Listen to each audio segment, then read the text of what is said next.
Assalamualaikum warahmatullahi wabarakatuh. Saya Fani Febiansa, NIM 19042211. Dalam pertemuan kali ini, saya akan menyajikan presentasi hasil dari kuliah kerja lapangan di mata kuliah Administrasi Kependudukan dan Lingkungan Hidup. Adapun topik yang akan dibahas di sini yaitu latar belakang kegiatan KKL, kedua, tujuan kegiatan, tiga, kaitan antara kegiatan dengan materi perkuliahan, yang keempat, pelaksanaan kegiatan, yang kelima, hasil yang didapatkan, dan yang terakhir yaitu kesimpulan. Pertama, latar belakang kegiatan. Kegiatan kuliah kerja lapangan atau yang disebut dengan KKL merupakan kegiatan yang memadukan observasi, kunjungan dan wisata mahasiswa ke tempat-tempat, instansi, ataupun lembaga yang berkaitan dengan disiplin ilmu ataupun bidang yang ditekuni mahasiswa di perguruan tinggi. Objek kunjungan KKL mahasiswa dapat berupa tempat, instansi atau lembaga yang berhubungan dengan kewirausahaan, sains, iptek maupun pendidikan. Dari kegiatan KKL ini, saya sebagai anggota kelompok 4 yang bertemakan lingkungan hidup, maka berdasarkan diskusi bersama yang telah kami lakukan, kami menyepakati mengambil tema khusus mengenai lingkungan hidup dan mengambil restorasi ekosistem. Menurut Undang-Undang Republik Indonesia Nomor 32 Tahun 2009 tentang perlindungan dan pengelolaan lingkungan hidup. Lingkungan hidup adalah kesatuan ruang dengan semua benda, daya, keadaan dan makhluk hidup, termasuk manusia dan perilakunya yang mempengaruhi alam itu sendiri, kelangsungan peri kehidupan dan kesejahteraan manusia serta makhluk hidup lainnya.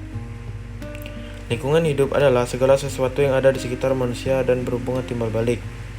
Lingkungan hidup adalah sistem yang merupakan kesatuan ruang antara makhluk hidup dan komponen abiotik lainnya. Interaksi antar lingkungan alamiah dan sekitarnya membentuk sistem ekologi atau disebut dengan ekosistem. Karena yang kita ketahui sekarang, lingkungan hidup sudah sangat mengkhawatirkan dengan kerusakan-kerusakan yang terjadi. Kerusakan lingkungan hidup ada berbagai bentuk, di antaranya kerusakan ekosistem, pencemaran air, tanah, udara, dan hutan gundul, hingga tanah tandus. Kerusakan lingkungan hidup dapat disebabkan dua faktor, yakni akibat ulah manusia tak bertanggung jawab dan akibat peristiwa alam.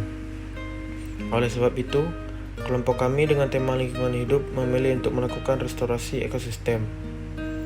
Restorasi ekosistem merupakan upaya untuk memulihkan kondisi hutan alam sebagaimana sedia kala, sekaligus meningkatkan fungsi dan nilai hutan baik ekonomis maupun ekologis.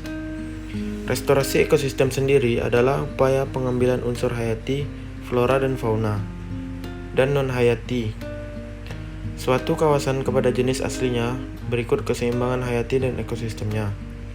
Maka langkah-langkah yang kelompok kami ambil adalah untuk melakukan penghijauan dengan menanam pohon atau dengan mengajak masyarakat sekitar untuk menanam pohon demi melestarikan lingkungan hidup, serta mengurangi penggunaan plastik dan membersihkan lingkungan sekitar dari sampah-sampah yang nantinya dapat mengakibatkan penumpukan ataupun dapat mengakibatkan penyakit.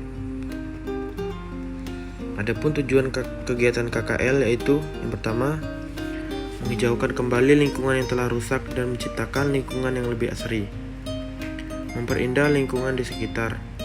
Yang ketiga, menumbuhkan sumber oksigen sehingga udara segar tetap terjaga. Yang keempat, mencegah banjir dan erosi yang mengakibatkan tanah longsor.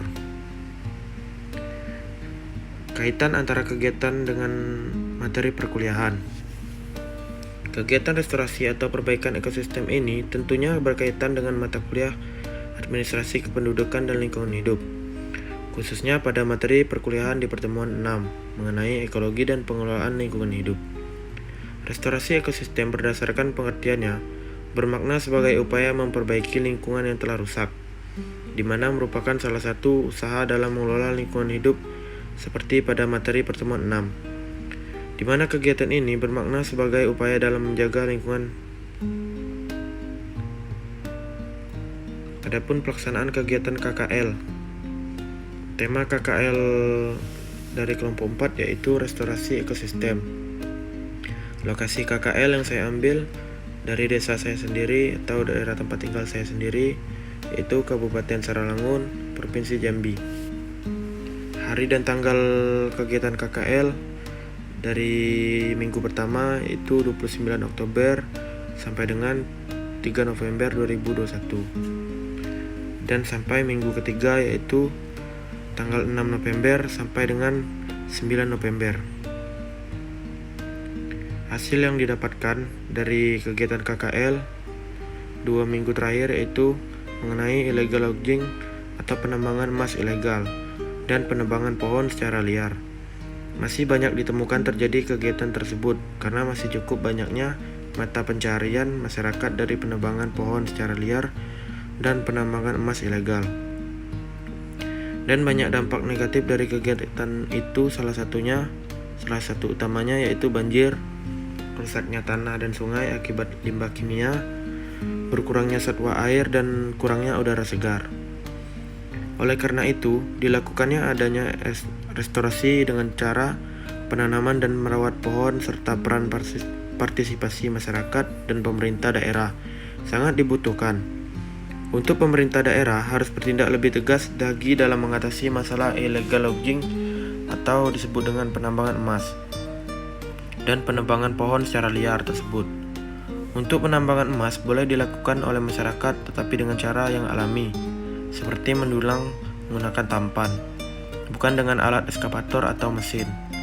Itulah yang membuat lingkungan ekosistem menjadi semakin buruk. Kesimpulan, jadi dari uraian yang telah dijelaskan di atas dapat ditarik kesimpulan bahwa KKL yang kami lakukan dengan tema restorasi ekosistem ini sangat banyak memiliki manfaat bagi makhluk dan lingkungan hidup. Dampak dari perbaikan yang dilakukan memberi efek baik kepada alam sehingga seluruh makhluk hidup dan ekosistem dapat menikmatinya. Sekian presentasi yang saya sampaikan. Adapun kurangnya saya mohon maaf.